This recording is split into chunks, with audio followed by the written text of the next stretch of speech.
महाराष्ट्राचे आराध्य देव छत्रपती शिवाजी महाराजांना वंदन करून, भारतरत्न डॉक्टर बाबासाहेब आंबेडकरांना वंदन करून आज इथे जमलेले सर्व स्टार्टअप इनोव्हेशन कॉन्फरन्स 2025 आणि जे संस्थाने आयोजित केला असा हिंदू इकॉनॉमिक फॉर्म, त्यांचे संस्थापक आपले सर्वांचे मार्गदर्शक स्वामी विज्ञानंदजी, त्याने पण मी इथे नाही आहे, पण त्यांची कृपा आपल्या सर्वांवर, त्यांचे मार्गदर्शन नेहमी व्हावा अशी त्यांच्या चरणामध्ये विनंती करतो.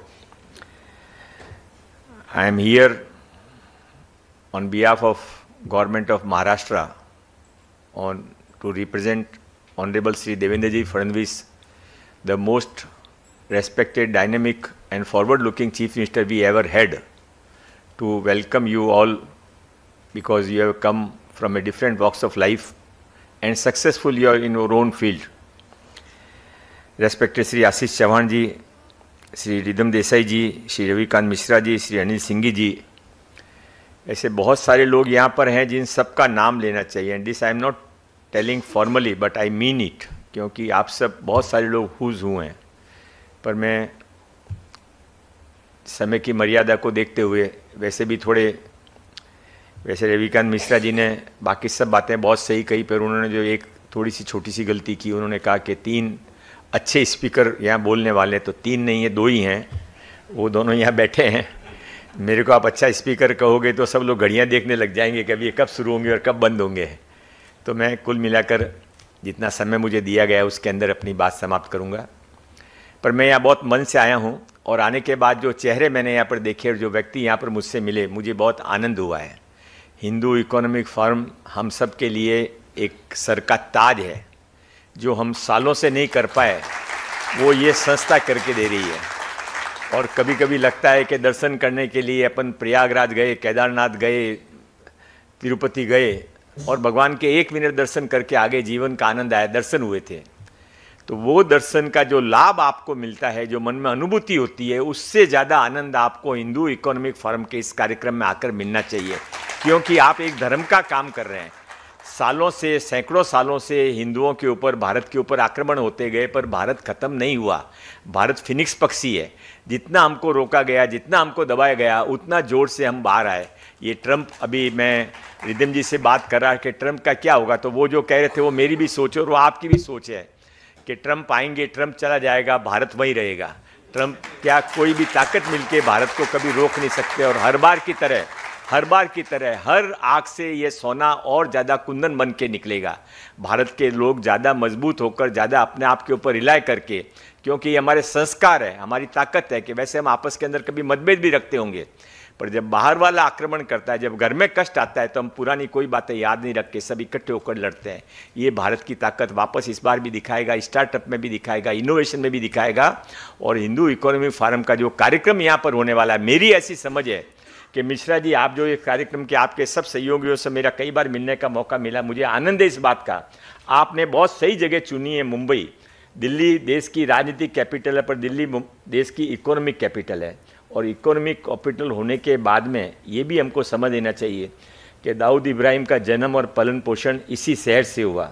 रोहिंग्या और बांग्लादेशी यहीं के मलाड के अंदर, वहाँ पर मालवनी में आकर तैयार हुए और सारे बम्बई के अंदर बरस गए. इसलिए निप इन द बर्ड, यहाँ पर आपने उनको रोका, तो उनका पूरे भारत के अंदर, दुनिया के अंदर जो उनको सपोर्ट सिस्टम है, वो सारा सपोर्ट सिस्टम यहाँ बम्बई से शुरू होता है. और आवाज़ जोर से देनी पड़ती है. जब अपन सही हैं, अपन समाज के लिए लड़ रहे हैं, अपन देश के लिए लड़ रहे हैं, तो हमारी पूरी ताकत से आवाज़ देनी चाहिए. और जब इतनी सारी आवाज़ें, हुज की आवाज़ एक साथ आएगी, तो मुंबई के अंदर आने वाले समय के अंदर उन लोगों को, जो जिनकी मुंबई है, जिनका महाराष्ट्र है, छत्रपति शिवाजी महाराज को मानने वाले उन लोगों के लिए एक बहुत अच्छा मौका मिलेगा. मैं मेरे विषय पर आ जाता हूँ. स्टार्टअप और इनोवेशन का विषय मुझे दिया गया है, तो मैं एक छोटी सी बात से शुरुआत करूँगा. अभी थोड़े दिनों पहले चौहान साहब, हमने एक पंडित दीनदयाल उपाध्याय जी ने जो एकात्म मानव दर्शन का विषय 60 साल पहले रखा था रुइया कॉलेज में, वहाँ पर अपन ने वापस उसको रिप्लिका किया था. उसी जगह के ऊपर उनको 3 दिन का कार्यक्रम रखा था कि एकात्म मानव दर्शन क्या है. आज भारत सरकार की और महाराष्ट्र सरकार की जितनी योजना चल रही है, उसके अंदर आप कहीं जाकर देखोगे तो दीनदयाल उपाध्याय जी का नाम नहीं है, पर वो एकात्म मानव दर्शन है. पर वो मेरा विषय नहीं है आज, इसलिए मैं उस पर बोलूँगा नहीं. अगली बार यदि कभी और बुलाएंगे तो उस पर भी बोलूँगा. पर तो उस समय हमारे राष्ट्रीय स्वयंसेवक संघ के केंद्रीय कार्यकारिणी के सदस्य माननीय सुरेश जी सोनी आए थे।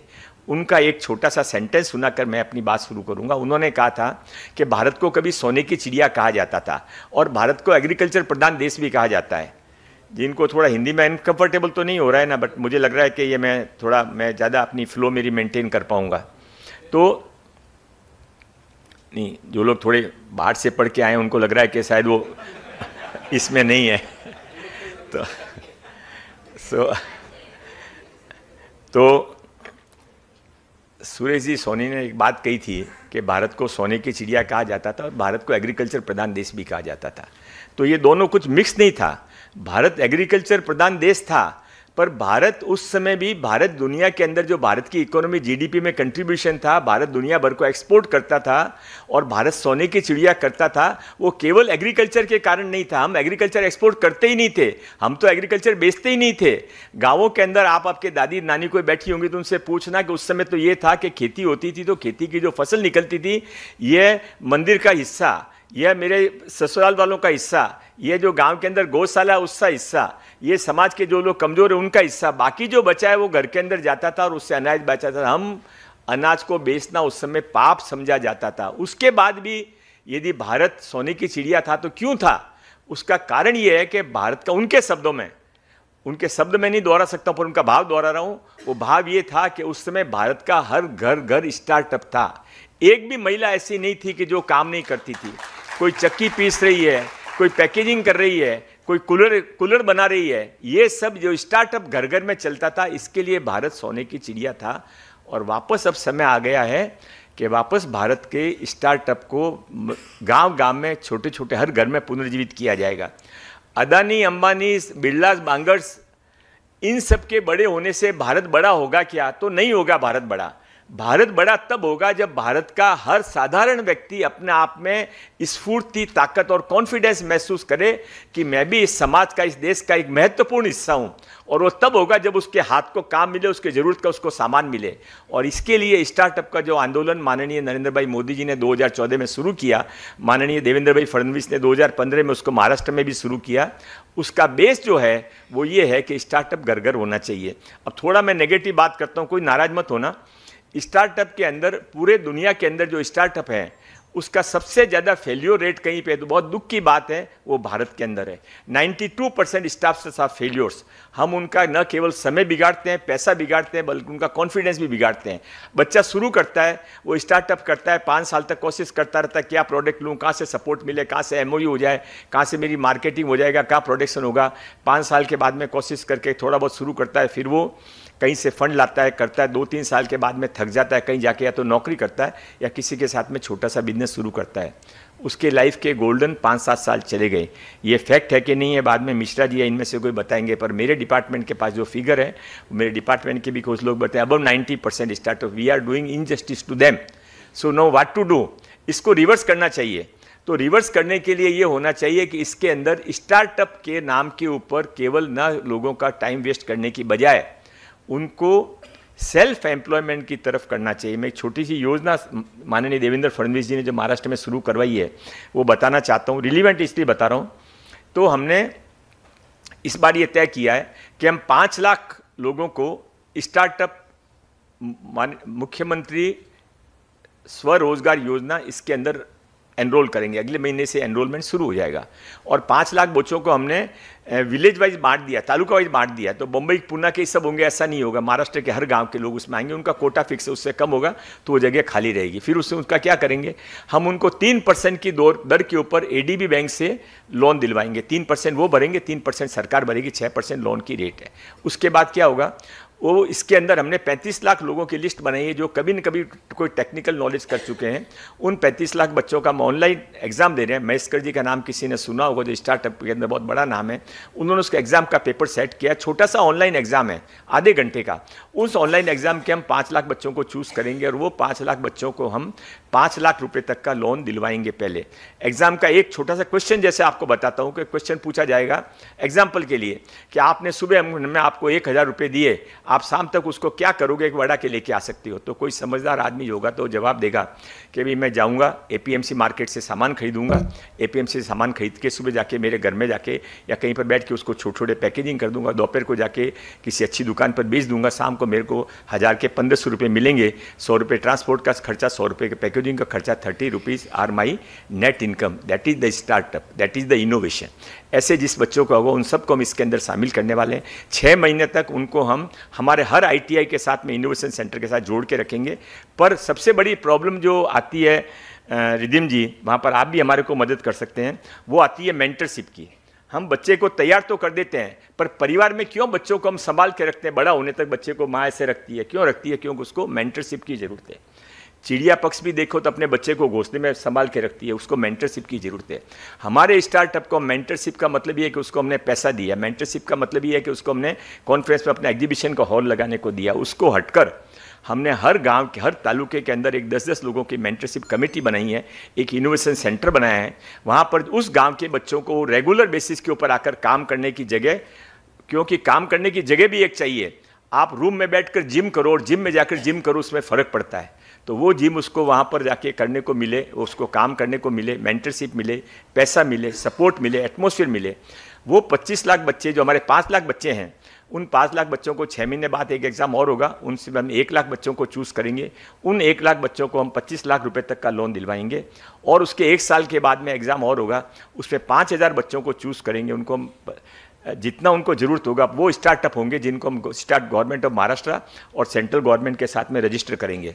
तो ये जो 5000 बच्चे आए, ये 5000 बच्चों में से अनसक्सेस की रेट अभी 10% से ज़्यादा नहीं रहेगी, क्योंकि पूरा प्रोसेस करके आए। और हमारी ये भी होप है कि जिन शुरुआत के 5 लाख बच्चों से हम 1 लाख बच्चे को चूज़ करने को देख रहे हैं, उसमें 2-3 लाख बच्चे तो हमारे एग्जाम में आएंगे ही नहीं, हमको मना कर देंगे कि नहीं मैं तो जाऊँ, खुश हूँ, मैं हेयर कटिंग सैलून चला रहा हूँ, खुश हूँ, मैं मिट्टी के सामान बना रहा हूँ, खुश हूँ, मैं वड़ा पाव का दुकान को नई तरह से पैकेजिंग करके कंपनियों में सप्लाई करता हूँ, आई एम हैप्पी। हमारा काम सेल्फ एम्प्लॉयमेंट है, हमारा काम है लोगों को, महाराष्ट्र का एक भी बच्चा बेरोजगार नहीं रहे, महाराष्ट्र के एक भी बच्चे को ऐसा नहीं लगे कि मैं कुछ करना चाहता था और ये सरकार और समाज मेरे साथ में नहीं रहा। तो ये छोटी छोटी बातें हम करने के साथ में स्टार्टअप के अंदर आगे बढ़ना चाहते हैं। और मेरी आप सबसे रिक्वेस्ट है कि be a part of it. आप में से मैं हिंदू इकोनॉमिक फोरम से बहुत श्रद्धा से जुड़ा हुआ हूँ, जिसके लक होते हैं उसको हिंदू इकोनॉमिक फोरम में मौका मिलता है जुड़ने का। तो मैं आप सबसे रिक्वेस्ट करना चाहता हूँ कि हमारे इस मेंटरशिप के प्रोग्राम के अंदर, हमारे इनोवेशन के प्रोग्राम के अंदर आप सब हिस्सा लीजिए। और इसके बाद में सेकंड, हिंदू इकोनॉमिक फोरम को मैं ये भी सार्वजनिक तौर से महाराष्ट्र सरकार में माननीय मुख्यमंत्री देवेंद्र फडणवीस जी की तरफ से इन्विटेशन देना चाहता हूँ कि आप हमारे स्टार्टअप प्रोग्राम में ऑफिशियली हमारे साथ में MOU करके हमारे पार्टनर बनिए।